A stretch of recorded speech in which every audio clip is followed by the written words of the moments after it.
Hey everyone, how's it going? Welcome back.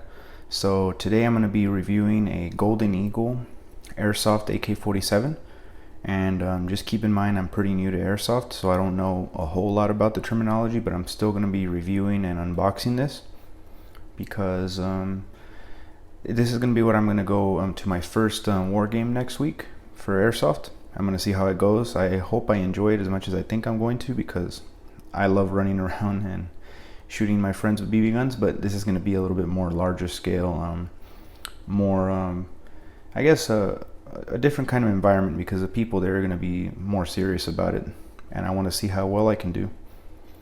I'm pretty good at shooting real guns, so hopefully some of that skill translates into this, but we'll see. Let's get to this unboxing then. Alright, so now we're going to do the unboxing portion. I'm doing it on my chair because I don't have enough room on my desk. This is a pretty big item. Normally I do all my standard reviews on my desk and stuff, but this isn't a pocket knife or something small. This is pretty big, so let's get into it though. Box just slides right off. And it has some packing foam to keep it safe. And now I'm going to show you all the rifle. So there you go. As you can see, it comes nicely packaged. Let me see what I'll show you first. I guess we'll go over the magazine. So he explained this to me. I'm sure a lot of you, if you're watching this video, you probably already know, unless you're new to Airsoft. But yeah, you open up the little cap there, you fill it. And then it has the spring tension little knob right here. Other than that, it feels pretty solid. It's like a honeycomb kind of pattern, I guess. It's not like a slick mag. I like the look of this. And then over here we have like the parts that come with it. This keeps the cover on and the charging handle in place. What I really liked about this was the charging handle itself. So as you can see, it's ambidextrous for left and right hand shooters. I happen to be a lefty, and it's always nice when they include us lefties into the mix of things. So I'm happy this was included and I didn't have to purchase it separately.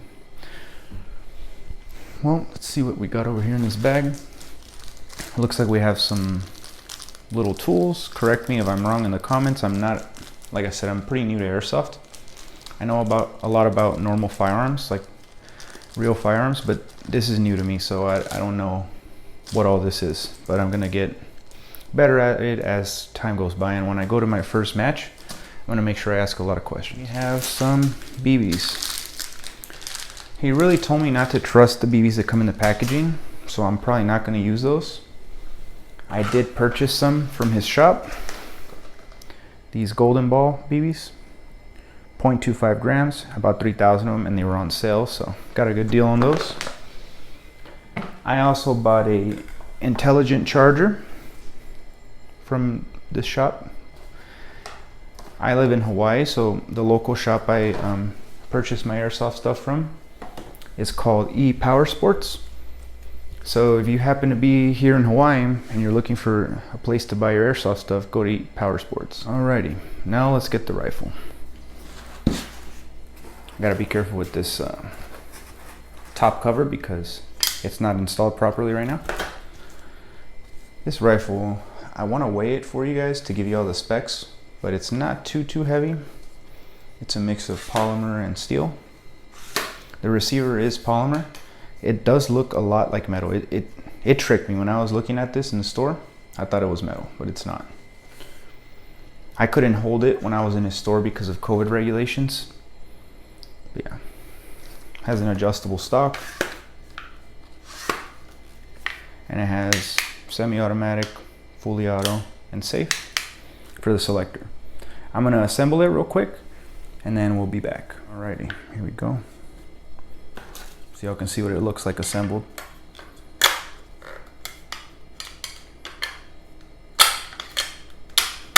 There. It wasn't too bad. It's charging from the right hand, charging from the left hand. The sights. These look like steel sights. They're adjustable. Yep. And this does have an adjustable hop-up as well. What he explained to me is that little tab right there where my finger is. You just move it back if you want to give it a little bit of spin and have less drop, and then push it forward if you want no hop up at all. This has a rail on 3 sides and on the top as well. The top doesn't feel like a flimsy mounting point. This is where I'm going to mount the red dot eventually. The bottom rails, if you squeeze too hard, it does flex. Just try not to squeeze too hard on that, and you should be fine. But I am going to be mounting a light on the side, possibly a PEC 15 or something like that. Has a standard orange tip that you're required to have here in Hawaii anyway, so I'm going to leave it like that. And I'm going to show y'all the magazine fitment real quick. It's a little stiff. It is a little stiff, but he told me just to be gentle with this. It's not a real gun. He also told me this wasn't a very high-end airsoft gun. This is a entry level. It's a mix of plastic and steel, so it's not full metal or anything like that. So just don't be too rough with the magazines or anything like that. The grip feels solid, and it fits me well, much like a real full-size AK47. I really like it. I can't wait to shoot it. And now I'm gonna move the chair a little bit and show y'all me shouldering it. All right, so I'm back, and I was just gonna show y'all more or less how it looks with me shouldering. Stock all the way pulled out. I get a decent cheek weld right here. I can see the sights just fine. Again, I attached my PL Pro Valkyrie light, and it's really easy to actuate the switch. I can mount it on either side. Charging handle, I can reach it from this side or this side, either one. And I can release the magazine and load it.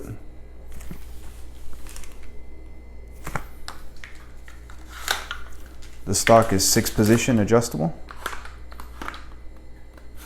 and it's the same as a normal AR-15 one, so you can put a much higher quality stock on here, like a Magpul or something like that. It does have a spot to put the Sling Swivels in here, and I'd imagine you would just attach one to your Picatinny rail to the front, or you can do a 1-point sling just from here, from your neck. Safety, selector switch and all that. Overall, I'm really excited to shoot this thing and do the accuracy test. It feels like a solid quality airsoft gun. I know it's just a budget one, and it's not like as fancy as some of the other more expensive ones, but for the price I paid for it, around $160 for this one on sale. Keep in mind it might be a little more expensive than you're used to, but here to get stuff in Hawaii you have to pay a lot for shipping, so I don't blame the store owner if he has to mark up his stuff a little bit, because he pays a lot for shipping as well. And I didn't want to wait a month to get something sent out to Hawaii, which is usually what you're looking at whenever you live out here. So stand by for the reliability test. I'm going to try and get that out to you guys as quickly as possible. Reliability and accuracy is what I'm going to do. I want to run a full mag without any jams or anything like that, any issues with the batteries. And then in the second part, in that part, is where I'm going to give you guys a actual recommendation to buy it or not. But as of right now, on first impressions without shooting it, I really like it. I just don't want to recommend it until we have some more proof that it actually does what it's supposed to do, which I'm going to try and bring that to you all as quickly as possible. Thanks for watching, everyone, and hopefully y'all come back for part 2 for the shooting test.